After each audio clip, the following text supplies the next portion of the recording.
Okay, that's us back into open session. So I'm just going to ask the clerk to speak to the issues that the committee agreed to take forward on the back of that briefing and what was discussed.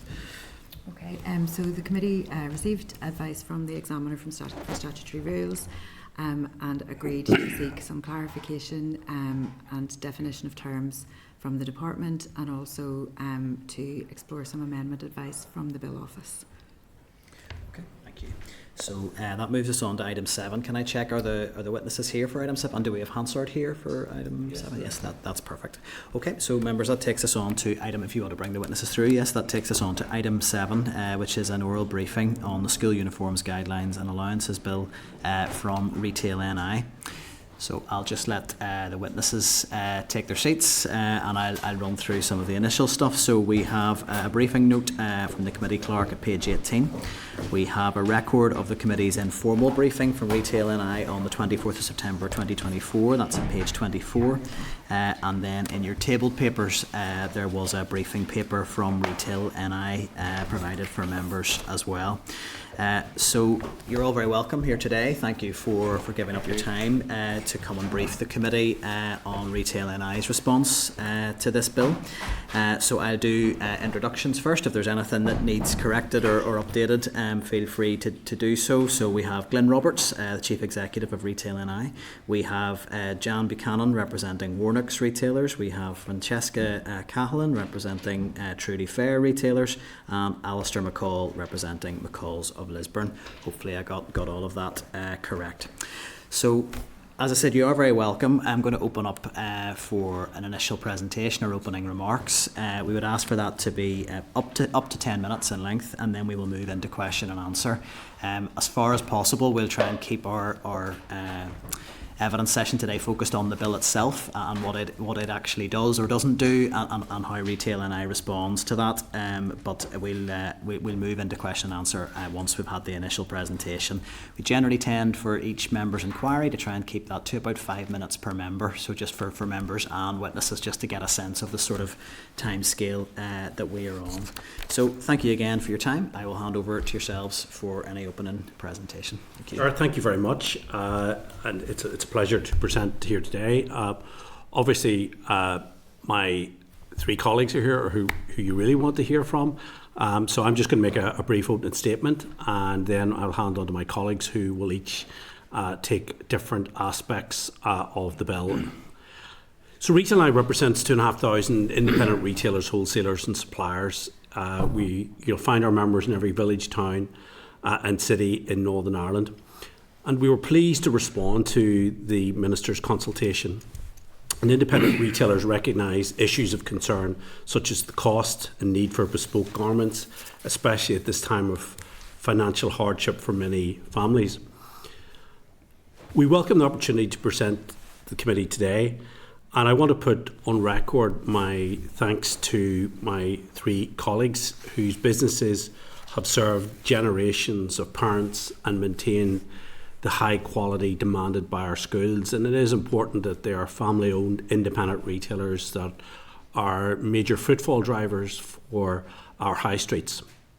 And after consulting our membership, we have responded, as your committee is aware, and highlighted several areas that we want the department to focus in on. And we've obviously put a more detailed statement in written form, which our clerk will have, and I think you have in front of you as well.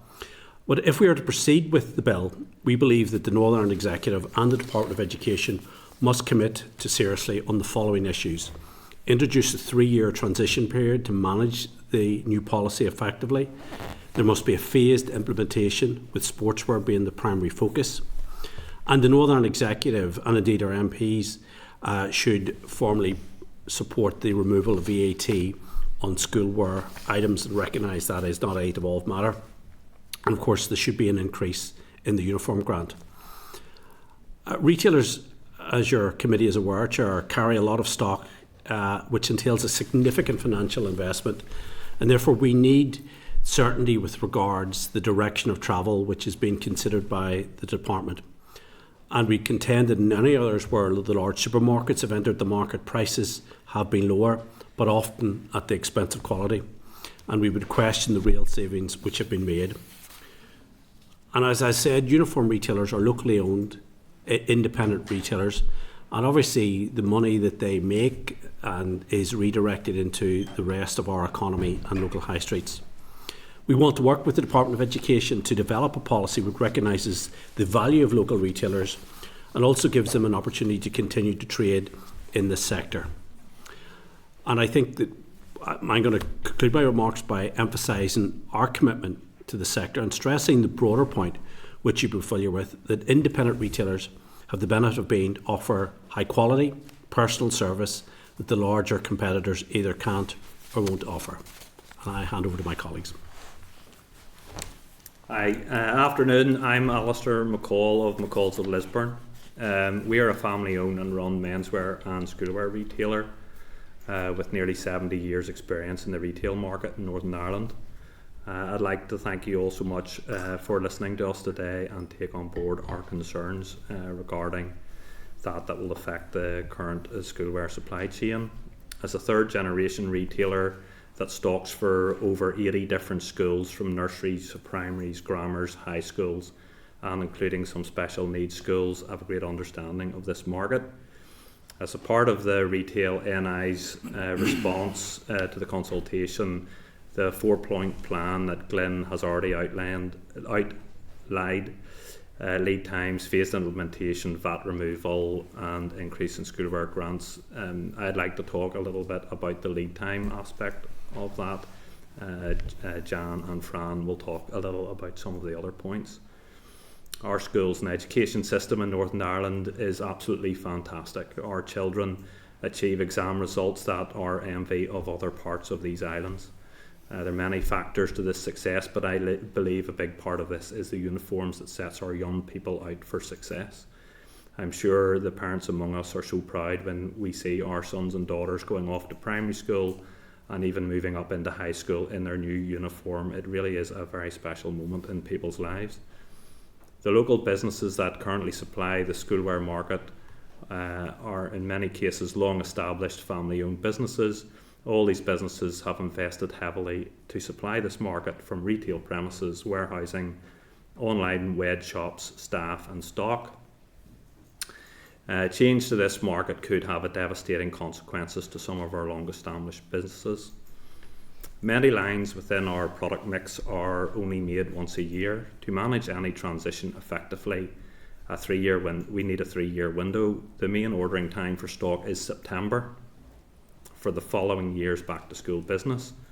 So I'll try and explain this a little.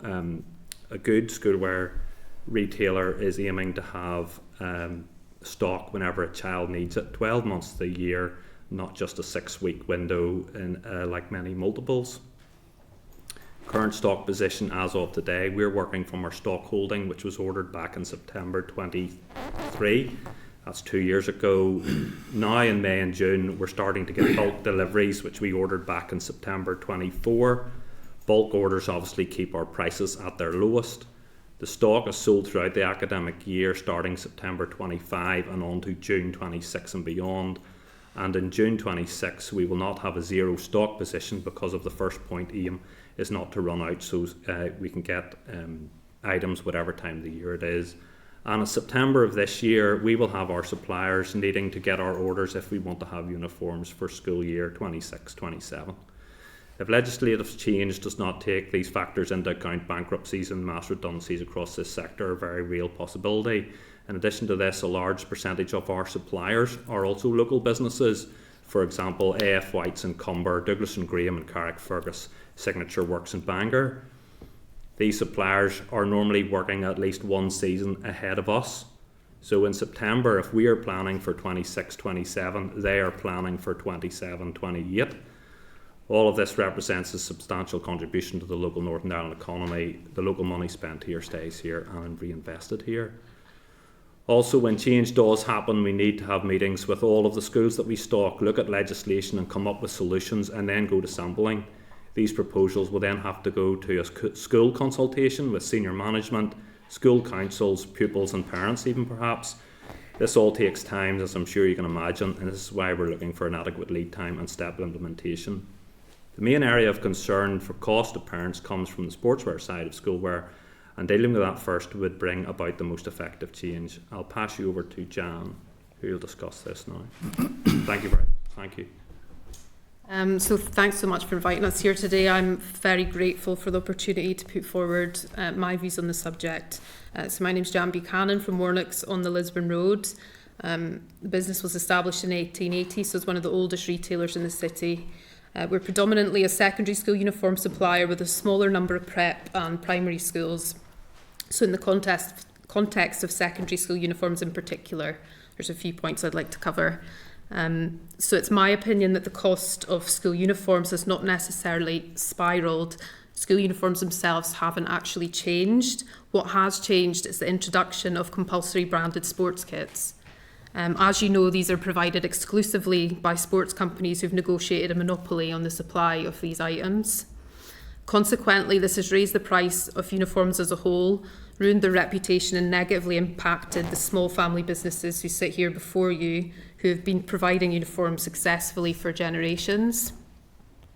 When I first entered the business around 10 years ago, several of our schools then were still wearing a polo shirt with a school crest and a wee pair of shorts, maybe £15.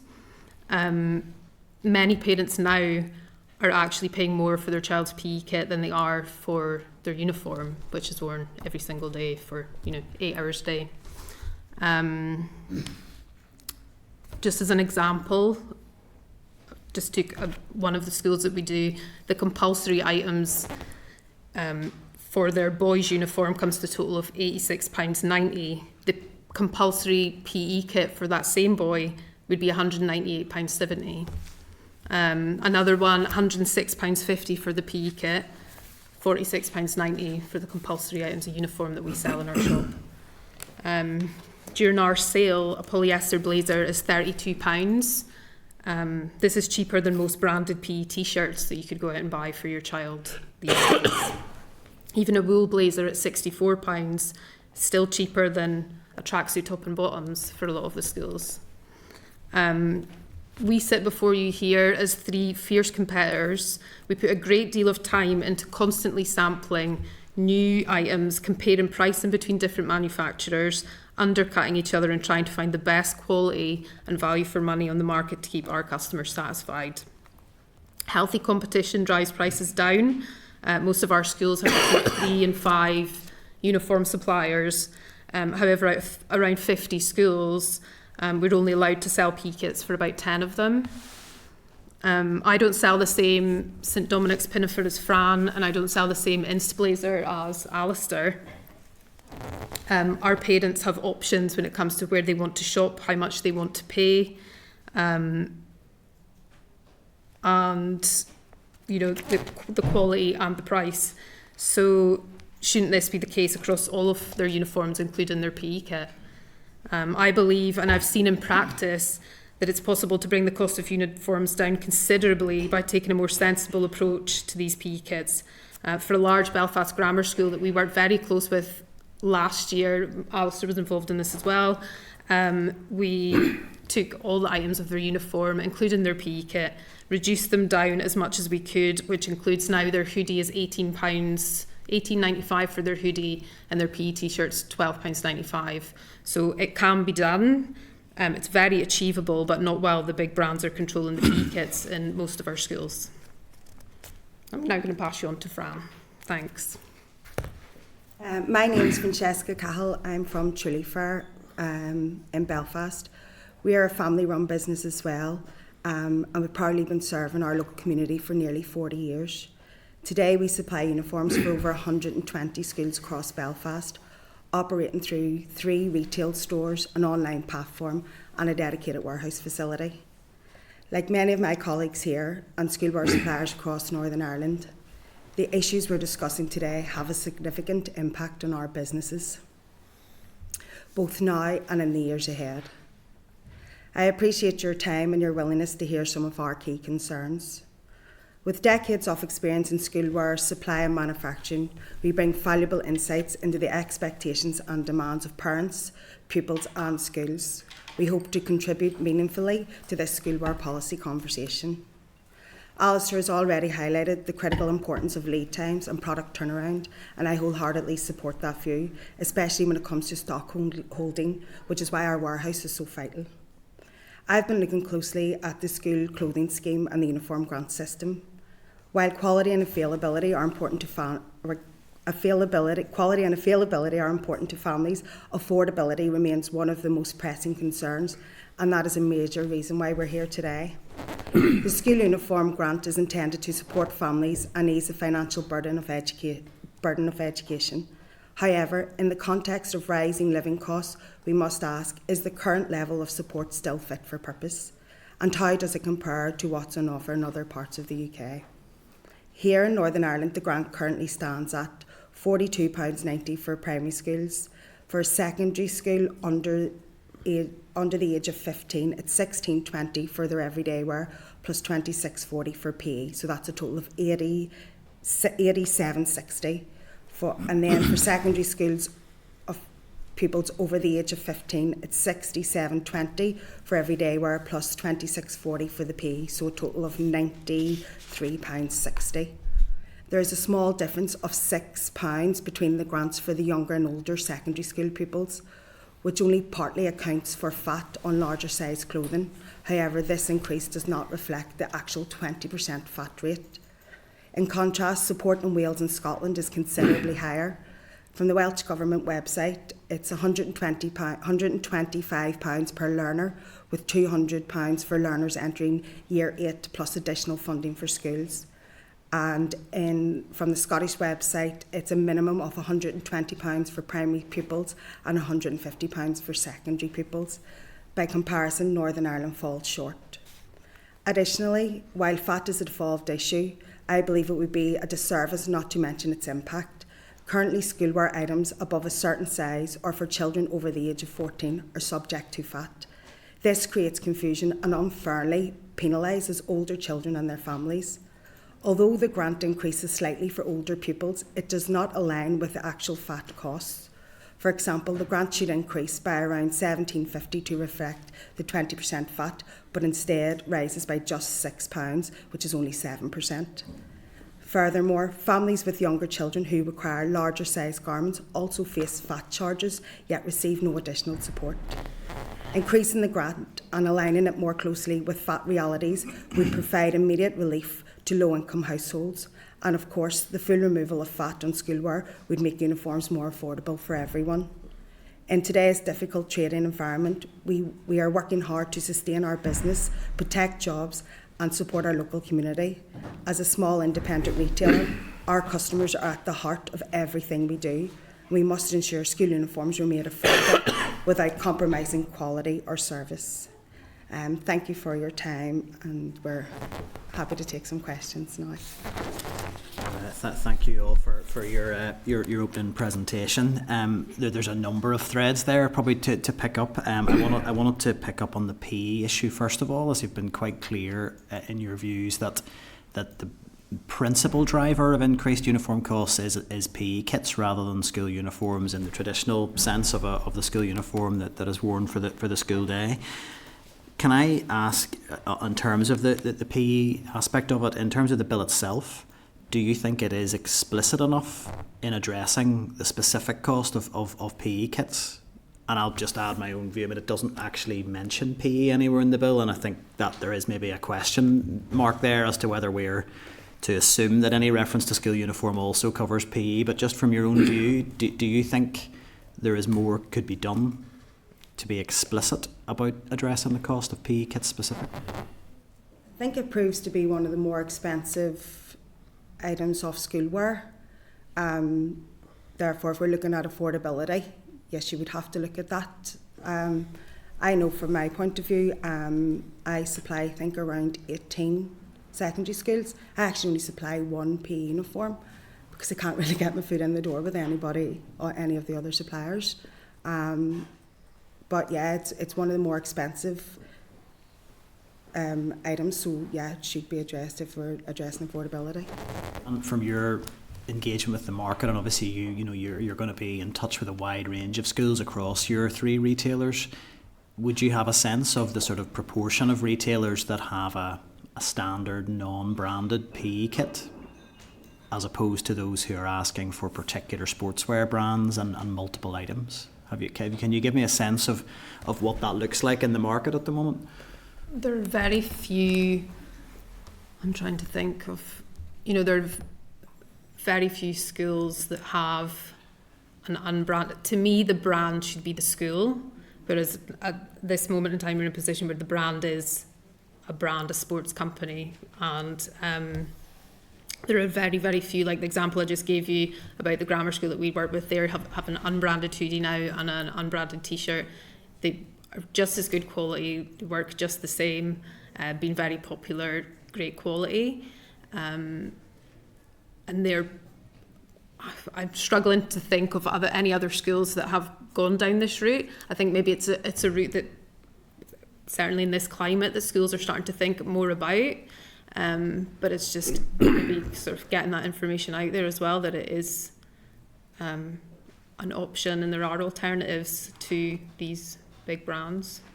Would you support the bill going as far as to preclude, to prevent the use of branded sportswear items?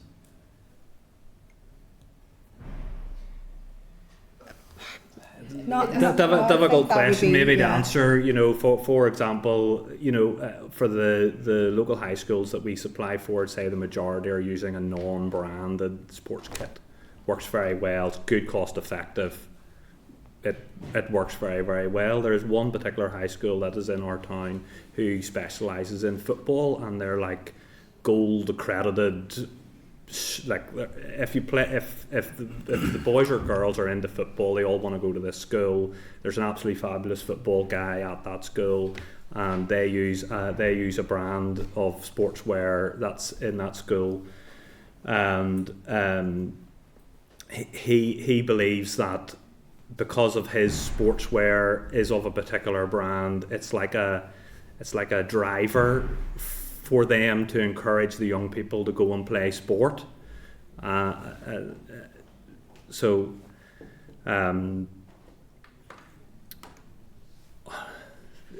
difficult. It's a difficult question to answer. I think I think from a cost point of view, yes, it would. But there might be from an encouragement to play sport perspective.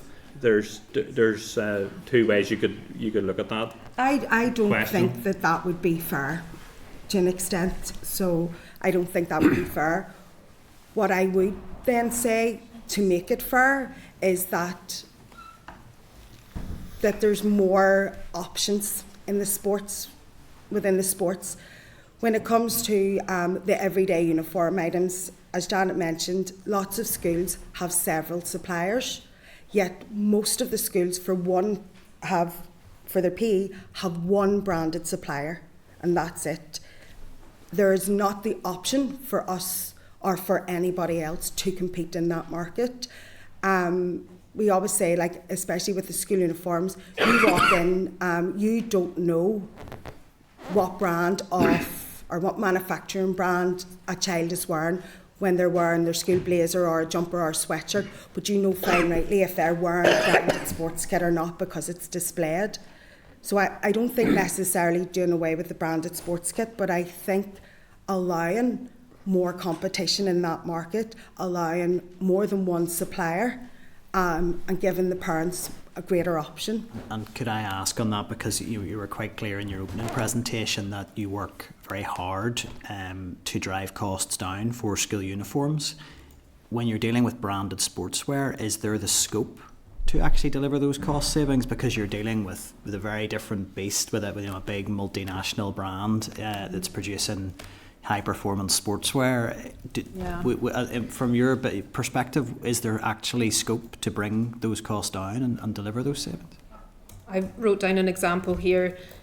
For one of the companies, I have to buy a pair of shorts for one of my schools for £15.30. That same company sell them on their website for £20. So if I want to sell those for £20 in my shop during the summer, when we give 20% off, I'm going to make 70p, on a pair of shorts. So the answer then is no, because I can't compete on a fair basis with these companies, because I can only buy that one product from them for the price that they're setting. So it's tricky. No, that's fine. I think, David, did you want to come in on sportswear? Yeah. Just to, Yeah, it's just yeah. I've other questions I'll leave till after, but just on this, because it's something I've talked about before, which is, and you're touching on it basically, is this unbranded versus branded. And I talked before, committee, when we were discussing about there's a spectrum of brands. You know, there's your premium, probably in terms of schools, you're not talking about Nike and Adidas, but you are probably talking about Canterbury or Crickery or the likes of that. But certainly when I was growing up, you had your Pro Stars, you've probably some like teamwear brands. Is it always the case that they're more expensive than unbranded? Is there a quality difference? I guess what I'm sort of saying is we don't want an unintended consequence here where we ban brands across the board and actually then we're stopping some value and quality for the parents. Yeah, I understand what you're saying there, and I think probably 10 or 15 years ago we had quite a big change in the clothing market. So basically a blazer from 50 years ago is roughly the blazer of today, and a pair of trousers is roughly the same, you know, composition, fabrication, these sorts of things. But if you think of what guys were playing professional sport back 20 years ago versus what they play in today, there's been quite a lot of innovation in the sportswear market during this time. You know, like flat seams and wicking fabrics and all these sorts of things. So, and normally innovation comes from bigger branded companies. That's the guys who are trying to push the thing forward in no matter what area of the world we're looking at, and now after that innovation has been made, there's companies now out there who can supply that technology, I suppose, within clothing, but without the brand name on it. And probably in the last number of years, like Jan is saying, there's some of the schools are now who had that branded product in to maybe get that innovation and now go and actually here is the equivalent non-branded version at a cheaper price point, and actually I can get the quality of item from the non-brand and just have all the benefits of that. So there has been a shift in the technology there, and that, so you are seeing that, and we've done that on quite a few schools there. And actually, some of the schools now work like a two-tier system. So it's non-branded products for the majority. So like for doing PE wear, and then there's like a branded kit for like the elite sports people. You know, like the guys maybe on first 15 or playing at the top level at schoolboy or schoolgirl level, and then they tend to wear more. Just to bring it back to the specific point, you don't think there's a need for alliance into the market for sort of teamwear type brands as opposed to your Canterbury's and your premium sportswear brands, or is there a need for that in the school market? Ask me that again, sorry. So like, I guess I'm talking about different levels of brand. You're quite obviously Canterbury and so on are involved in some of our schools and some of the, but they're a more premium world level brand and that technology and all of that piece.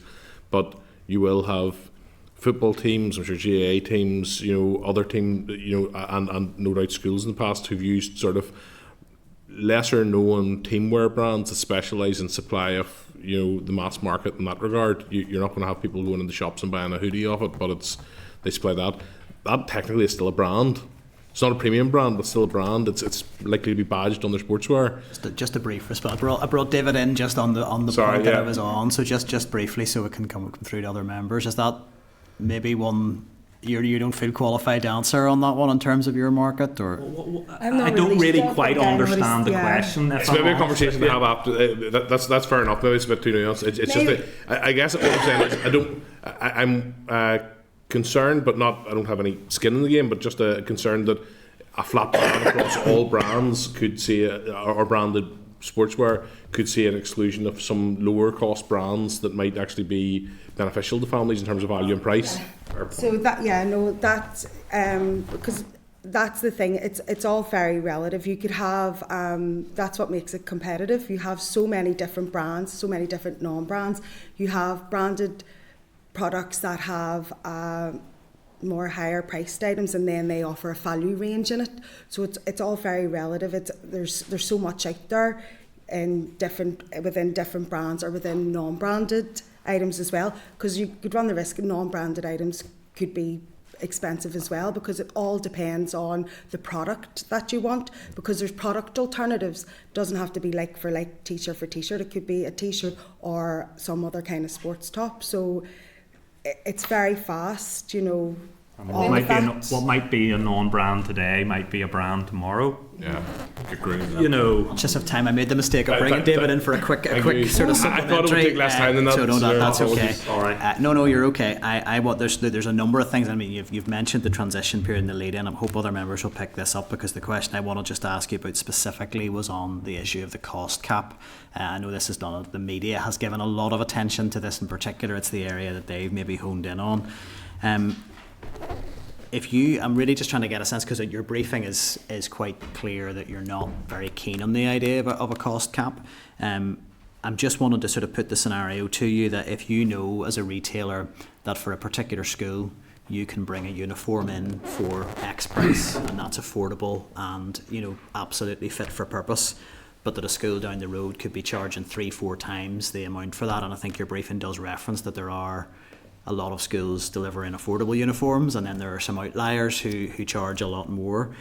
If you're aware of those disparities in the market, and it may be that the outliers are in the minority, but the gap is huge, would a cap, in your view, not help to sort of bring that market alignment so that parents have a degree of confidence that they're going to be able to bring the cost of the uniform in at a level that's affordable, regardless of what school they choose? Sorry, Fran. I think, does it not all depend on what you deem to be affordable, and what is the amount that you believe that you're setting? I took my my top 4 schools for secondary school that I supply, and if I was to give them all a blazer, a shirt, trouser or skirt, their tie and their jumper, I think that was it, and I done an average, then the whole uniform, one of everything, came in at an average for those 4 schools of £116.71. Then for nearly 3 months of the year we do a discount. And that's actually, although that was only the average for 4 of my schools, it's basically the average for all of my all of my secondary schools. So it's then, you know, if you talk a price cap, what is that in relation to how much we're charging at the moment? You know, and for primary schools, like we sell a primary school sweatshirt for $13.99. There's a lot of schools that's maybe the only item that they have. You know, so you say price cap in relation to what we're selling it at. It's very hard to comment on that when we have no idea Your what. issue is there's no benchmark. You don't know what that Absolutely, threshold would be set yeah. at. Okay. like also your concern might be the fluctuation of costs. You know, like you know, a national minimum wage increases, rates go up. There's a problem in the Suez Canal, and your shipping all of a sudden is 20% more than it was before. And then if the cap is this, and then financially it's the stuff is already on its way, and then you can't retail it for underneath the cap, you're sort of beat before you start. You know, it's those sort of practical thoughts, and then there's like inflationary figures and. It's something that would have to be constantly changing and evolving. Like, you know, it would have to be looked at you'd nearly be looking at it every 6 months to figure out, and would there be a cap for uniform and a separate cap for PE kit? You know, like we were saying, the prices of materials fluctuate for us, the prices of shipping is always fluctuating, the VAT would have to be accounted for. So how do you say that, like, you know, this wee guy, he's only in first year, but he's wearing a size 38, so he needs a different cap to, you know, this person who's wearing a smaller size, and the price varies greatly. So it's the logistics of it, of how The it would be worked out. logistics and our pricing, what we are buying from our manufacturers changes every year, whether that's up or down. You know, it depends. So yeah, that's fine. practically, I want to hear you expand on We've your view already on it. seen Yeah. from the uniform grant, it hasn't changed in 3 years. Yeah. So that's not even being adjusted to allow for all of, you know, we constantly talk about the increase in cost of living, but it's gone up from what it was 3 years ago, but the uniform grant hasn't. So if you put a price cap on as well, you know, if you're going to do the same with what you've done with the uniform grant, then it's not going to move, so it's not really going to work. That's fine. I think you've just to touch briefly on VAT and uniform grant, as you reference, VAT is not devolved, it's out of our hands, and certainly the advice we've had from the department is that the uniform grant wouldn't be falling under the scope of this bill. There certainly would be a lot of support in this committee for the uniform grant to be increased. That's something we have discussed. I'll give you before. one little fact there about VAT on the school trousers that we sell to high schools. 83% of them have VAT. Yeah. And for white shirts, Completely accept that. 65% of them have VAT. Sorry to cut across Shallister. It's not something legislative we can address in this bill, regrettably. Just for information. No, absolutely. And look, Surely it's something that does need to be considered when we're talking about affordability of uniforms. It's unfortunately not in the legislative scope of the Assembly because it's dealt with at Westminster. So this committee can't in any way influence legislation for that. But there's definitely, I'm sure members can bring this back through their own members of Parliament separately, as it is a Westminster. It's a Westminster matter. We can't. And it be considered then when we're talking about affordability of uniform, it can be considered. It might be a devolved topic, but it can be considered. Considered in terms of what we're talking about that is affordable, because there's cost, because the cost of a fattable uniform and a non-fattable uniform, there's a 20% difference. And that's a question we can perhaps go back to the department with when they're looking at how they would define affordability, whether VAT is factored into that. But that's something we can certainly consider, but it can't be part of this legislation. So it's not in our. It's purely if you're discussing a cap, you have to presume that every child is wearing a VAT-able size. Is probably what you're. Yeah. Okay, look, I'm conscious of time. There's a lot more I could ask, but I'll open up to other members. So, Deputy Chair, you want to come in? Yes, thank you, and thanks to you all for coming in. And I mean, there's maybe a misconception that all of this legislation is directed towards suppliers, and that's not the case. And I know there are some very good suppliers of school uniforms to a wide range of schools. I know Truly Fair in particular, based in West Belfast, and that's where I'm from, and I know you have a very good reputation. So I know of Warnock's and McCall's, but I haven't any personal experience.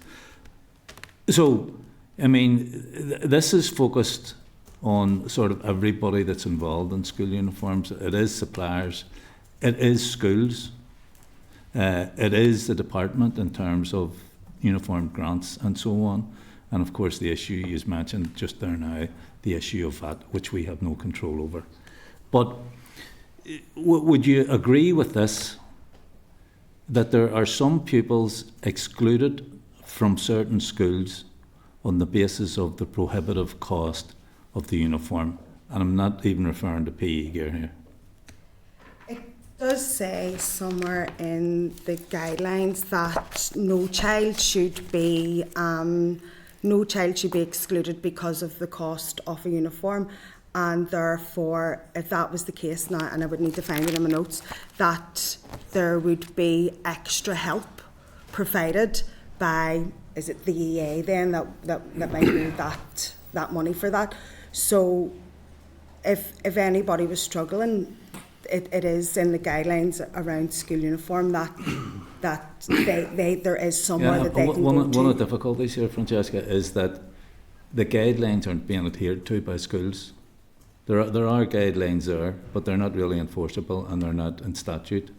And we know of cases, because parents have come to us telling us that they would have liked their son or daughter to go to a particular school, but the cost of the uniform was so prohibitive that they couldn't afford it. And you're talking about the fancy blazers with the braid on the cuffs and all of this sort of stuff. It's just beyond the reach of some parents. I mean, do you agree that happens? Of course that happens. I absolutely agree with you.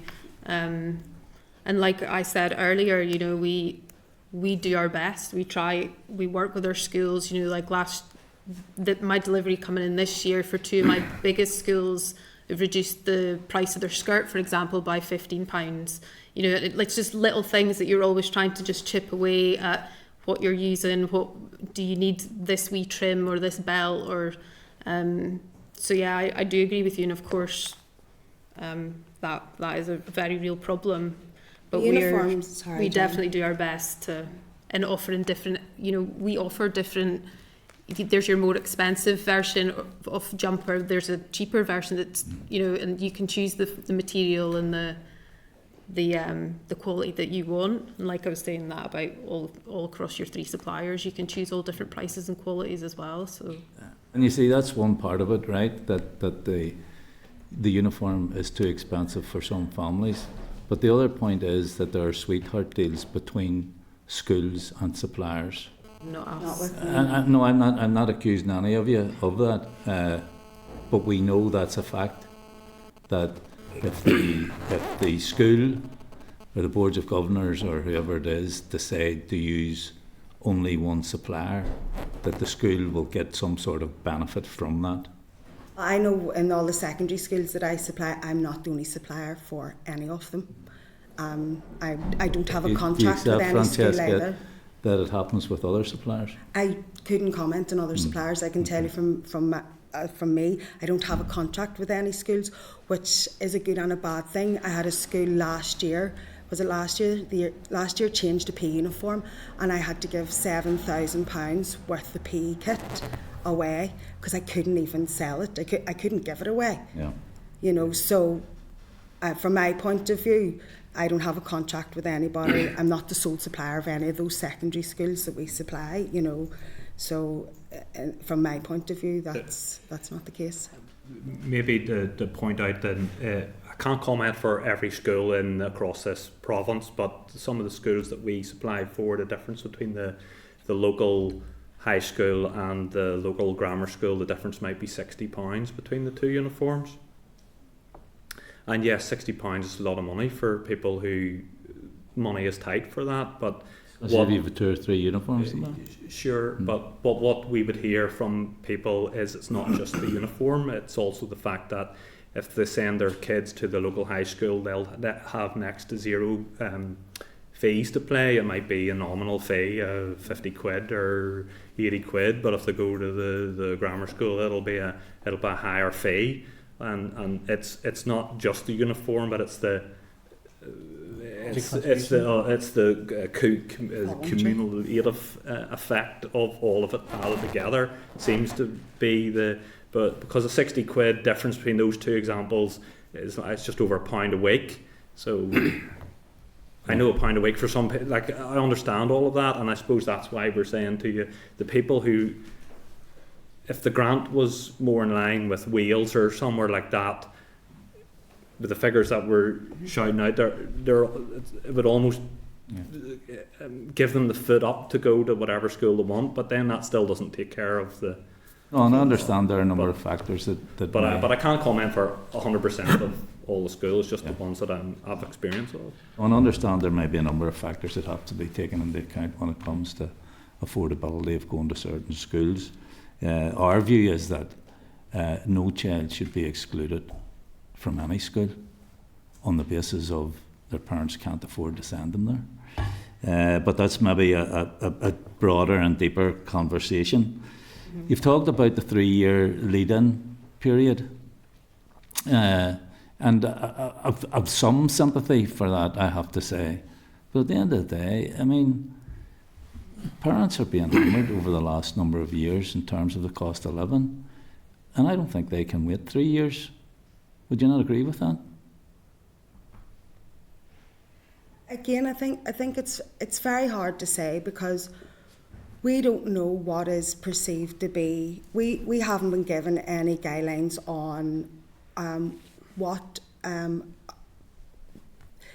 from the people who have replied to the question or the consultation at the time. There nowhere in that consultation did it say, rank of how much you believe a uniform could be, so we're very blind with all of this.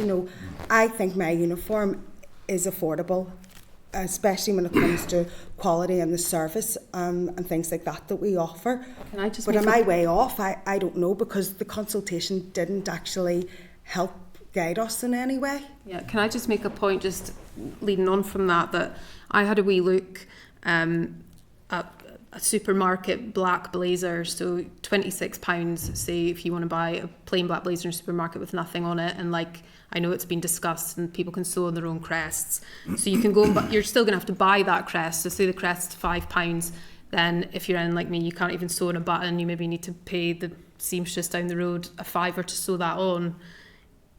That's £36, whereas in our sale you can buy a blazer with the crest on for £32. You know, so it's not that we are sticking the arm in and our uniform is very expensive and, you know, pushing all of our customers into the supermarkets is the answer, and that's going to make it cheaper. But it is, you know, I think we can all work together, like you're saying, with the schools, with us, with the suppliers to... I mean, is it fair to say, and I don't want to cut across, so just effectively you'll sell whatever is reflected in the school's uniform policies, that ultimately it's the school's decision as to what they think is affordable. And I think if the guidance is set, then the schools need to have a serious look about what's affordable. No doubt as a local business you want to provide the best value to your customers, but but if the schools don't comply with the guidance, that's then the issue that we have, that, you know, for two examples, like we had a high school there in Dunmurry which closed down in very short notice, and we had £10,000 worth of blazers that went to charity because there's nothing we could do with them. And then there was another school that we had a number of bespoke hoodies done, and it was another £10,000. That's only two lines out of two schools that there was legislation or a closure that happened. So there's £20,000, 2 lines with 80 schools on there, and we have some widespread changes. Like the loss could be devastating for the market, and I understand parents, you know, need to have affordable options. Totally get that, but if give us a chance to finish one set and start another, because like it's September 15 coming, these guys are going to knock on our door and go, lads, you need to order this, or none of those schools are going to have stuff to wear next year. And we're sort of at the moment we're very nervous. We don't know what to do, because what are you telling us to do? So we're damned if we order it and we're damned if we don't. So that's why the lead time is there. So if you said right now, well, at least we could plan in September. Well, okay, well, I know what I need to do here now. But then I can't go and see 80 schools in 2 weeks with all proposals, and that's what I was trying to say in opening statement. Just okay. I mean, we all agree there should be some sort of lead-in time. I mean, it wouldn't be fair just to say you need to change this for September coming. But could I just go back to my last question about just quickly, Chair, yes, on the Sweetheart deal? Do you believe schools should be required to publish any financial or in-kind benefits they get for any exclusive contracts they have with suppliers? Yes, I do, because I can hand on heart, like we've never given anything or taken anything or signed any contract with any schools, because, you know, us now, my father-in-law before me, people before him felt that it was unethical, and that's not how we have done business. So obviously I have no problem with transparency in that regard at all. Any other indications? Okay.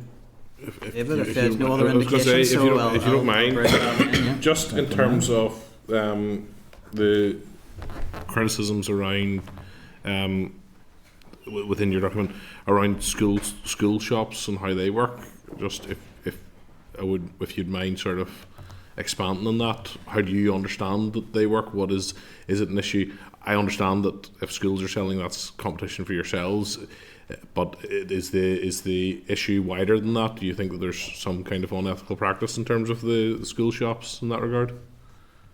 If a school sells a uniform, it's the same as, they should be held to the same rules and regulations and guidelines as a retail store. So, I mean, you can only, at that point to me, you can only look at them as a retailer. At the time when they're selling a uniform, they're retailing, so they would just be held to all the same rules, regulations and guidelines as ourselves. And then if we're going to talk about competition, then would it be right then, because the school is the one that's selling it, that they're the only ones that are supplying it? Yeah. You know, so I don't know of a lot of schools that It just a scene within the briefing. That's why I was asking. Just My only experience of school shops is the supply of products is not there 12 months a year. So we have people coming in to us who maybe have to buy their certain things at a particular school, and they never can get Sally's PE shirt because they don't have it in stock. And while we're set up to do it 12 months a year, and that they're asking us, could you not retail that? That would be something that you would hear on the shop floor quite a lot. yeah, I remember from my own school days. I remember you might have ordered your tracksuit through the school or whatever, but you could only do that at one time of the year. If you didn't get it, you didn't get it, and that was so. I most of understand the that. time now they realise it's way more hassle for the schools. It's not a And they concept don't- I was familiar yeah. with, so when I seen it in the briefing, that's why I was asking. So it was just it's fine if there's no further issues on that. The only other thing then is, and it's probably going on to the sort of idea sweetheart deal and so on that Pat was talking about.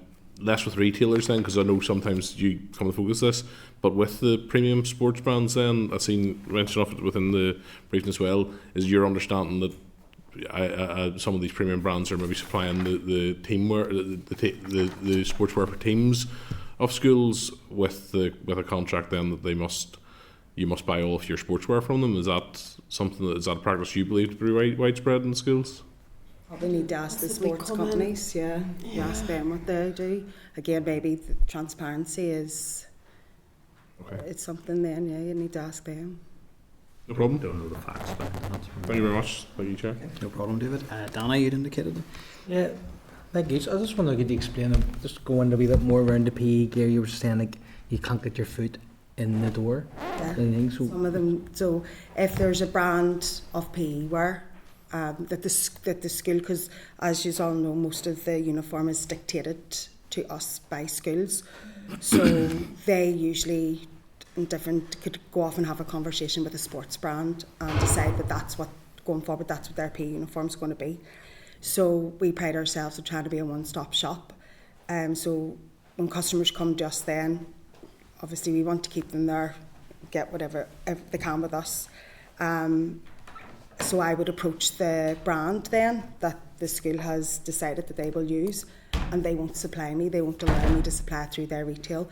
My retail, it can only be supplied either through their retail stores or, for a lot of the cases, only online.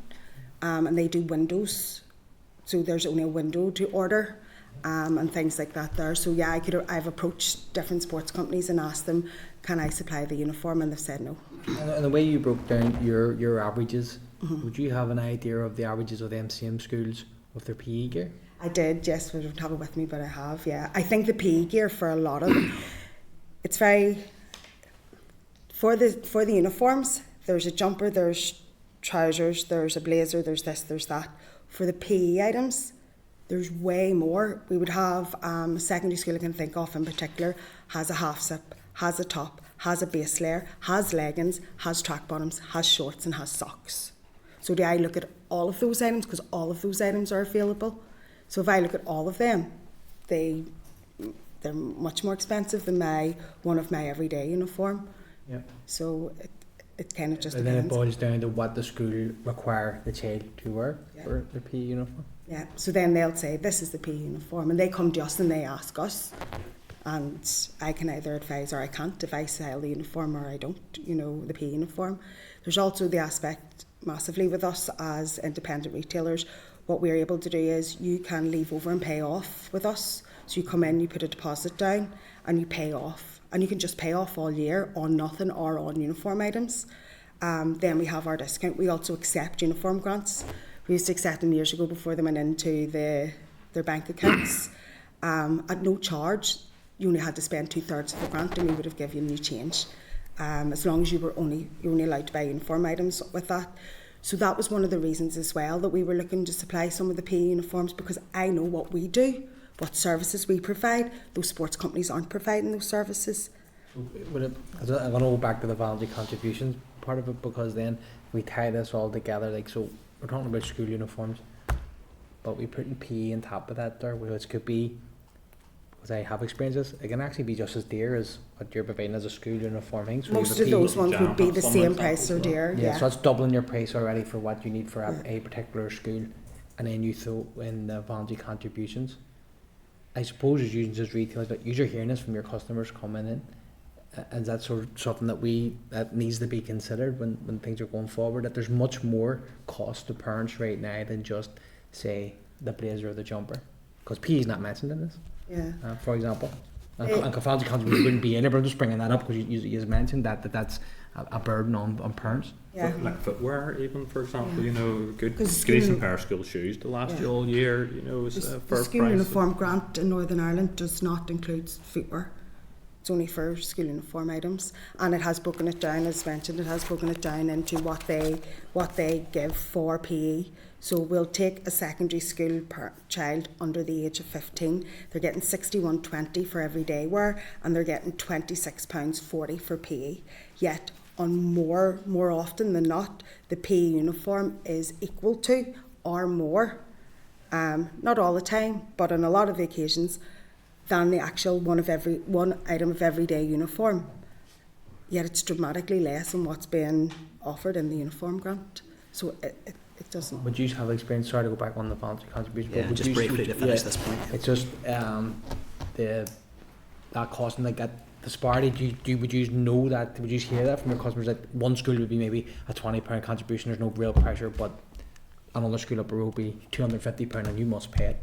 It's not I would valid. know of that more from having friends who in the group chat have said at the start of this term year, gosh, they're looking for X amount of me, and somebody else coming in and saying they're looking X amount of me for this here.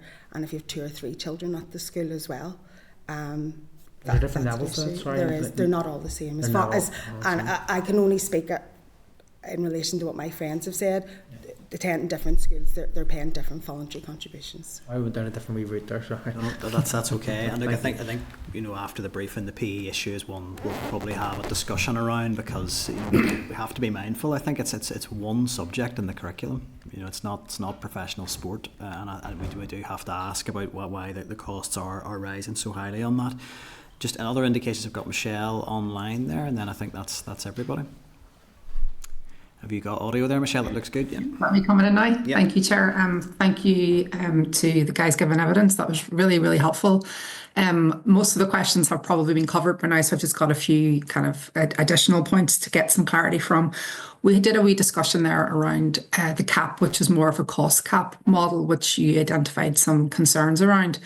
What about alternatives in terms of a cap? We've talked an awful lot about branded goods and the PE kit. Would you think something like that maybe limits the number of branded goods might serve as a method for improving affordability for parents as an alternative to just a flat price cap?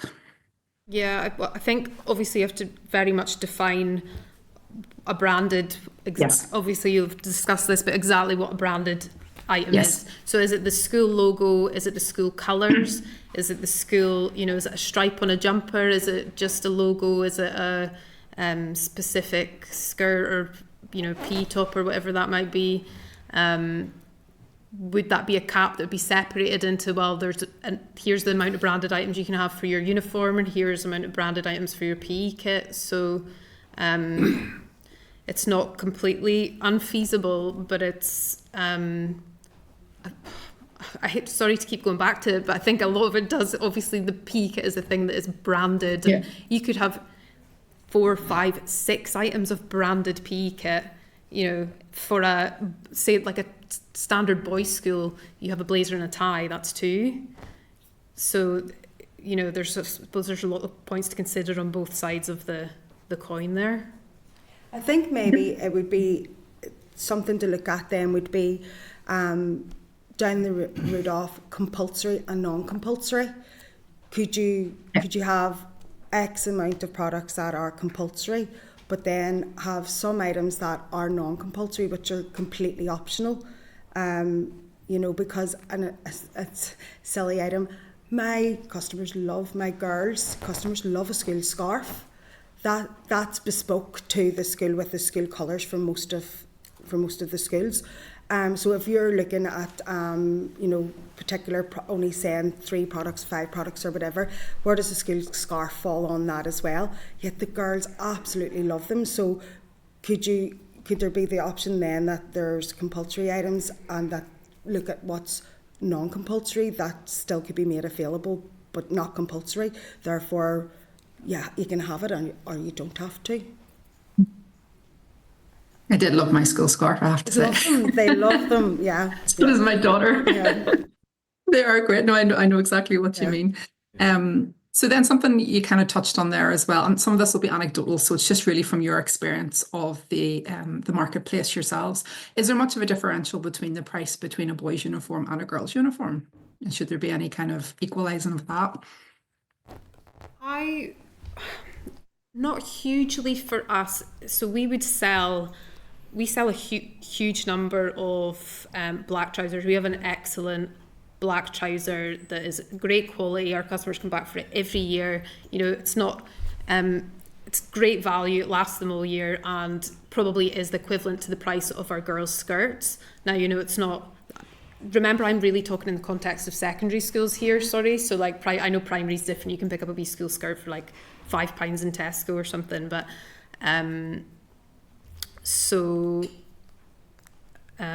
sorry, just repeat. No, can I also add to that you find a difference between the grammar schools perhaps and secondary schools around all of this as well? Yeah, no, I think they're very similar. So very similar. The big difference will be, say, for example, maybe a school is a big rugby school.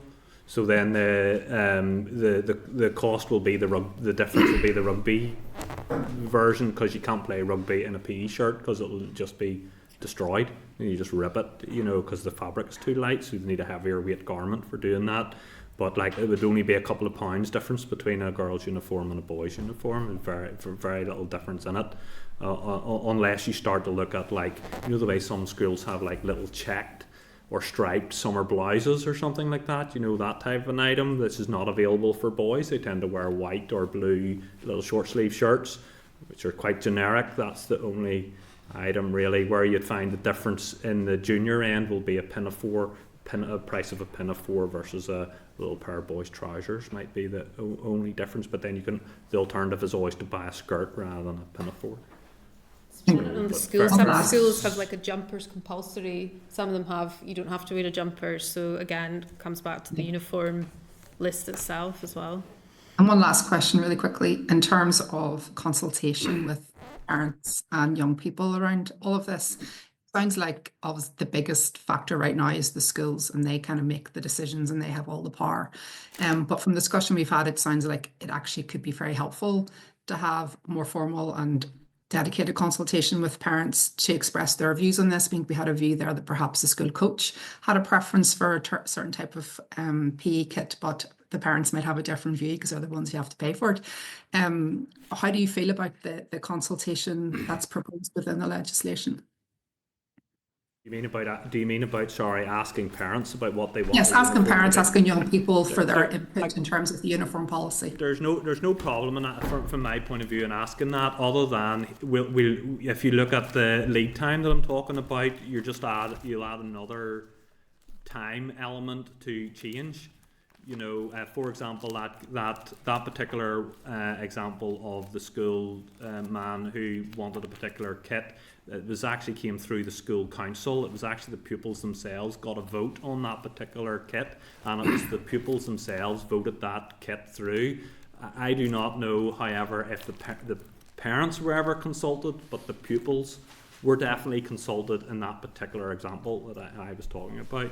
But I would have no particular problem with a parent's consultation over particular products or anything like that, other than the factor of time. I think as well sometimes the consultation just a brief finish on this one. Okay. The consultation that went before, again, some of the questions weren't. They were. Some of them were more led. You could tell some of the questions were more led in a more negative aspect.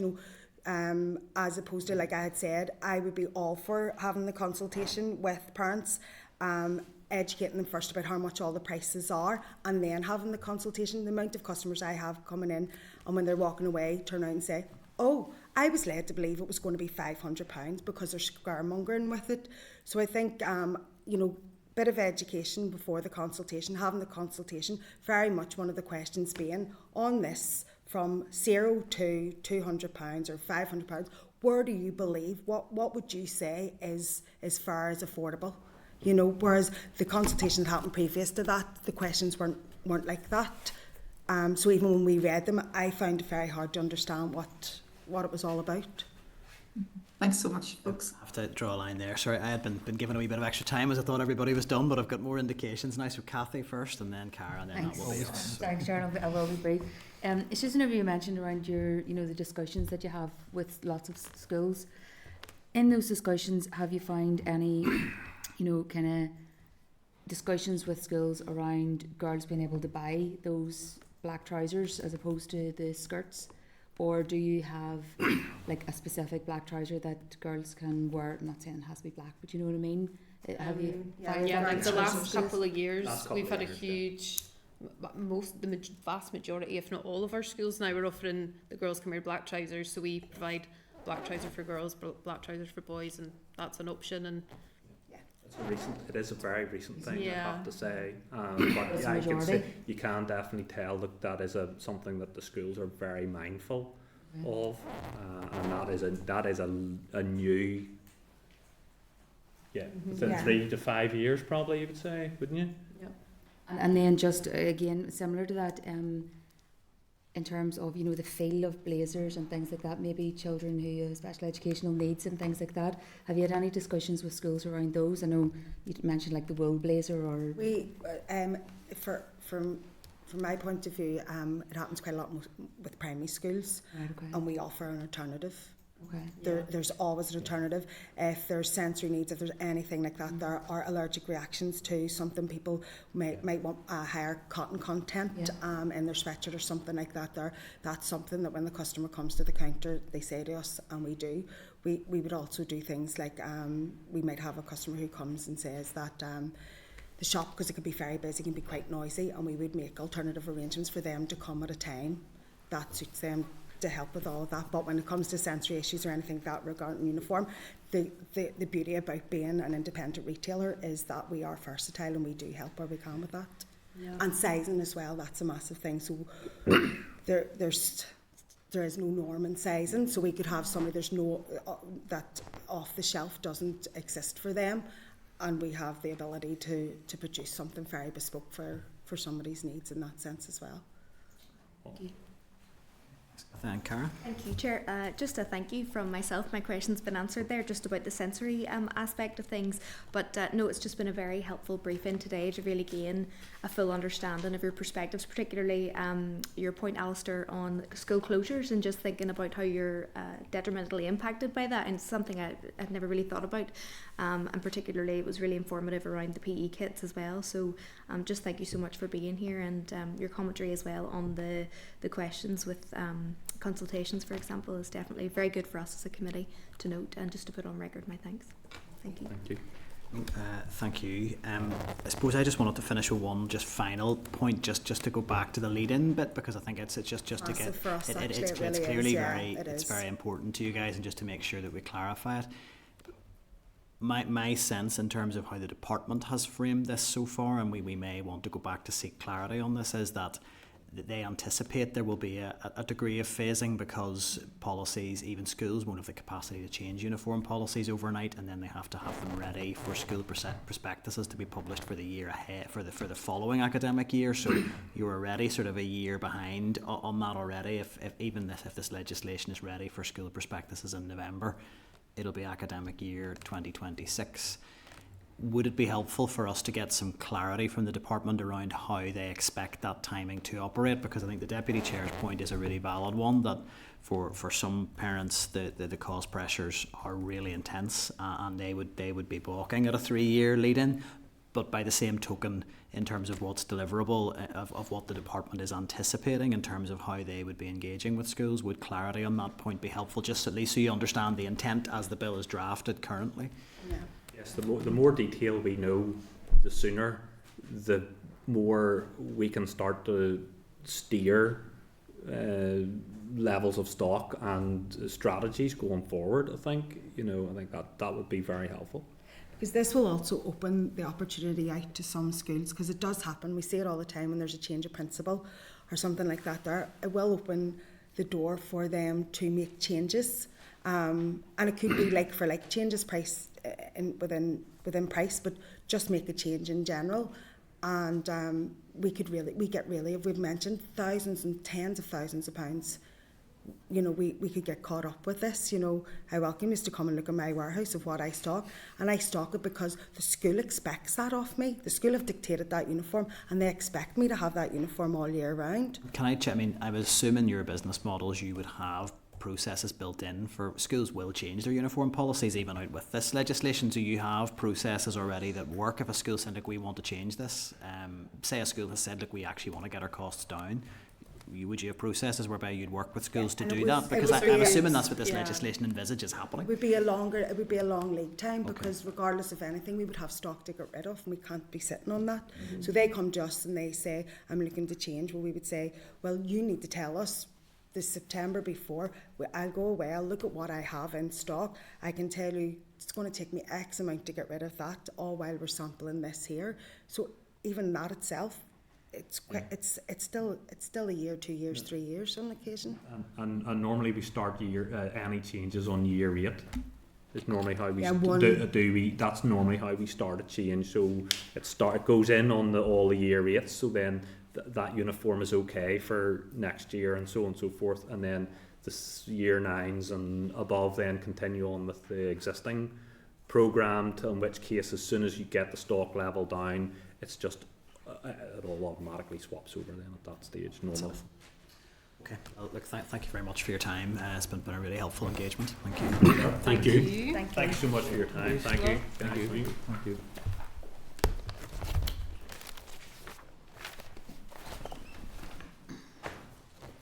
Okay, members, so just while the witnesses are making their way out, it's really just to pick up if there are any specific follow-ups or actions arising from that.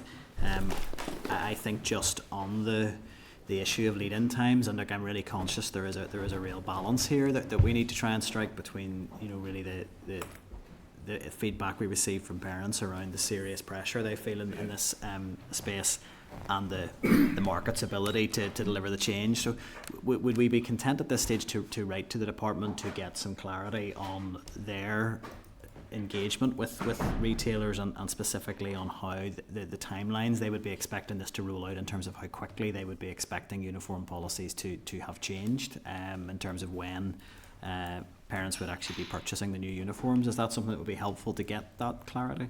Yeah. Agreed. Okay. Is there anything else at this stage? Conscious there was a fairly long discussion around PE kits in general, and I'm very aware that there is no explicit reference to PE anywhere in the bill, and I wonder. I mean, the department may feel it's glaringly obvious. It's not to me that everything that's referenced in this bill covers PE kits as well. So I would like some clarity as to just whether or not they feel there is a need for more explicit reference to PE anywhere in this, and potentially some of those issues around what's compulsory for the curriculum and what's for sports participation more widely, and whether they feel the bill needs to address that in any way. Many members of a view. And I suppose we need a clear definition of what's branded and what isn't branded,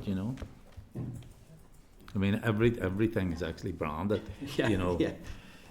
but it's the sort of the top of the market stuff we're talking about, your Canterbury and Nike and... I don't think actually the branded versus unbranded thing is the most effective way of talking about what we're actually talking about. I think what we're actually saying is that there's no need for those premium, expensive sports brands, and that's, I was probably maybe not putting it across very concisely, but that's more or less what I was trying to say, is that there can be things that will have a logo on them. Doesn't necessarily mean they're not Nike or Adidas or some of those They're branded by the school as well. It's Yeah. just a part of, like, that's about that compulsory and non-compulsory. Like, I'm not giving away my age. When I went to Is secondary it, school, we didn't. is it adding significant extra cost?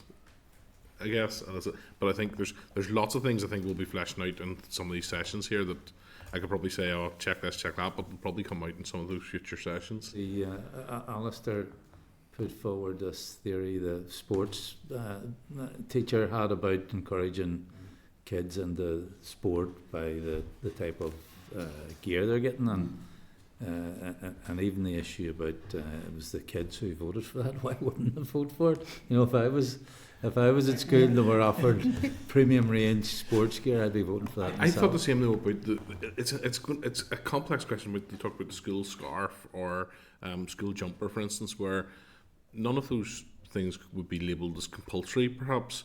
But a school will say, if you're going to wear a scarf or you're going to wear a jumper, you're going to wear that scarf or jumper. And you can see how if they didn't do that, then it sort of breaks the idea of uniform anyway. But that school scarf, I don't know how much they are. That might be expensive, might be good quality, whatever. But if you didn't have that and you opened up the other scarves, you'd easily see a situation where there's a race around for designer scarves and people trying to. So there's consequences on both sides of the argument, I think, and some of it just seems. I think this is across the board more complex than necessarily it is on the face of it. Okay. So I think in terms of what we've agreed at this stage, it is to seek clarity from the department, I think, around the extent to which PE is covered in the legislation as currently drafted. Is it? Sorry, Danny, you want to? Yeah, no, I'm sorry. It's not quite connected to the bill, but it was just because it was brought up. And I think Kathy asked this one time when the department then was about the voluntary contributions, and they says they weren't aware that this was even going on. I could be wrong with my memory here, but it would be interesting to know, do they actually understand the challenges that parents are facing right now? The officials, when they're drafting all this up, to see what actual costs are being put out there. The issue of voluntary contributions has come up a number of times in committee. I'm not sure that we'll probably get much change out of the department on it in relation to this bill, but I remain open to engaging with them on it, because I feel that there's a bit of a free-for-all at the minute, that schools can charge what they choose, and the extent to which they're voluntary is questionable. But Kathy, did you want Just briefly on that, yeah, we did, because we as a committee wrote to the department whenever they basically said they didn't know if they had a policy on voluntary contributions, and the response back basically left a lot to be desired, that there effectively isn't. So I do think that I understand it is not part of this, but I do think that moving forward is probably something that we need to bear in mind. No, absolutely. I think we should keep that on the agenda, absolutely.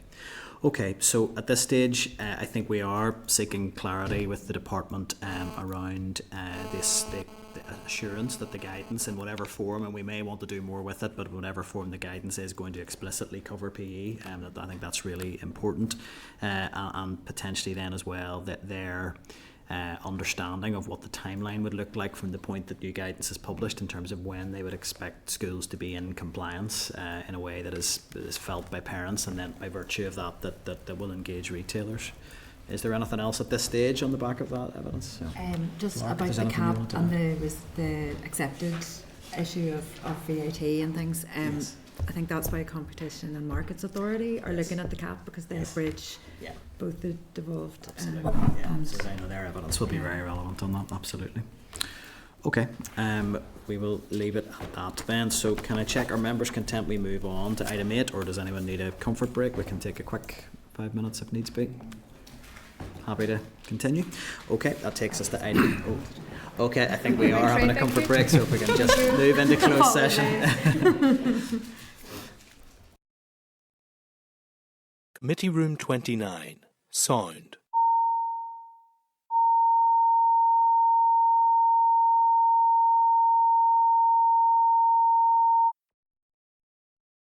Committee Room 29. Sound.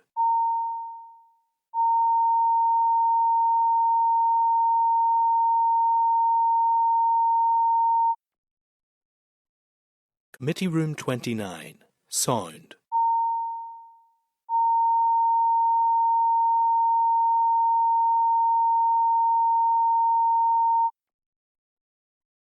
Committee Room 29.